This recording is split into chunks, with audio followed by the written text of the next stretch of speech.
தாய்ப்பத்திரம் இல்லைன்னா இனிமே பத்திரப்பதிவு கட்டாயமா கிடையாதுன்னு சொல்றாங்களே, அது உண்மையா? ஆமா, உண்மைதாங்க. தமிழக அரசால் இயற்றப்பட்ட இந்த சட்ட மசோதாவுக்கு நம் குடியரசுத் தலைவரால் ஒப்புதல் வழங்கப்பட்டுள்ளது. அந்த சட்டத்தின் அடிப்படையில இனிமே பத்திரப்பதிவு செய்யப்படும் போது மூலப்பத்திரம் இல்லைன்னா கண்டிப்பா பத்திரப்பதிவே ரத்து செய்யப்படும். இந்த சட்டத்தின் அடிப்படை என்ன சொல்லுது மேடம்? இந்த சட்டத்தோட மிக முக்கியமான அம்சம் என்னன்னா, ஒரிஜினல் டாக்குமெண்ட் இஸ் மேண்டட்டரி. அசல் ஆவணம் கட்டாயம். இப்போ வரைக்கும் ஜெராக்ஸ், சர்டிஃபைட் காப்பி, அதாவது சான்றிட்ட நகல், சுய விளக்கம் ஆர் அஃபிடவிட், இது எல்லாத்தையும் வச்சு சில இடங்கள்ல பத்திரப்பதிவு நடந்திருக்கும். ஆனா இனிமே அப்படி கிடையாது. இனிமே ஒரிஜினல் டாக்குமெண்ட் இல்லைன்னா ரெஜிஸ்ட்ரேஷனே கிடையாது. சரி, ஓகே. இப்போ மூதாதையர் சொத்து என்றால் என்ன மேடம் செய்வது? இது எங்க அப்பாவோட சொத்து, இது எங்க தாத்தாவோட சொத்து அப்படின்னு நிறைய பேர் சொல்லுவாங்க. இதுக்கு மூலப்பத்திரமே இல்லை அப்படின்னு சொல்லுவாங்க.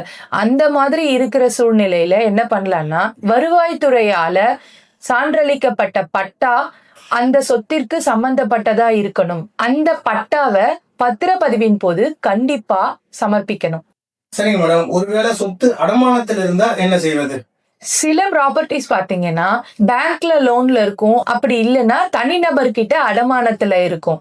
அந்த மாதிரியான சூழ்நிலைகள்ல அந்த சொத்தை ரெஜிஸ்ட்ரேஷன் பண்ணணும்னா அடமானம் பெற்ற நபர்கிட்ட இருந்து என்ஓசி வாங்கணும். அந்த என்ஓசிய ரெஜிஸ்ட்ரேஷன் அப்ப கம்பல்சரி சப்மிட் பண்ணணும். அப்படி என்ஓசி இல்லைன்னா ரெஜிஸ்ட்ரேஷன் கிடையாது. தாய்ப்பத்திரம் தொலைந்தால் என்ன செய்வது? இது ரொம்ப ரொம்ப முக்கியமான விஷயம். அசல் ஆவணம் தொலைஞ்சிடுச்சுன்னா நீங்க முதல்ல ஒரிஜினல் டாக்குமெண்ட் மிஸ் ஆயிடுச்சு அப்படிங்கிறதுக்கு ஒரு கம்ப்ளைண்ட் ரெடி பண்ணணும். அந்த டாக்குமெண்ட் எங்க தொலைஞ்சுது, எப்படி தொலைஞ்சுது, எப்ப தொலைஞ்சுது அப்படிங்கிற ஃபுல் டீடைல்ஸ் அதுல மென்ஷன் பண்ணிருக்கணும்.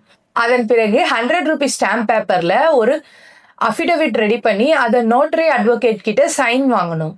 அது ரெண்டையும் வச்சு தமிழ் அண்ட் இங்கிலீஷ் இந்த 2 நியூஸ் பேப்பர்லயும் பேப்பர் பப்ளிகேஷன் கொடுக்கணும். அதன் பிறகு தொலைந்து போன பத்திரத்துடைய சான்றிட்ட நகல், அதாவது சர்டிஃபைட் காப்பிய SROல அப்ளை பண்ணி அதை வாங்கணும். அதனுடைய ஈசியையும் அப்ளை பண்ணி வாங்கணும். இது எல்லாத்தையும் வச்சு எந்த ஜூரிஸ்டிக்ஷன்ல உங்களுடைய டாக்குமெண்ட் மிஸ் ஆச்சோ அந்த ஜூரிஸ்டிக்ஷனுக்குள்ள இருக்கிற போலீஸ் ஸ்டேஷன்ல கம்ப்ளைண்ட் பண்ணணும்.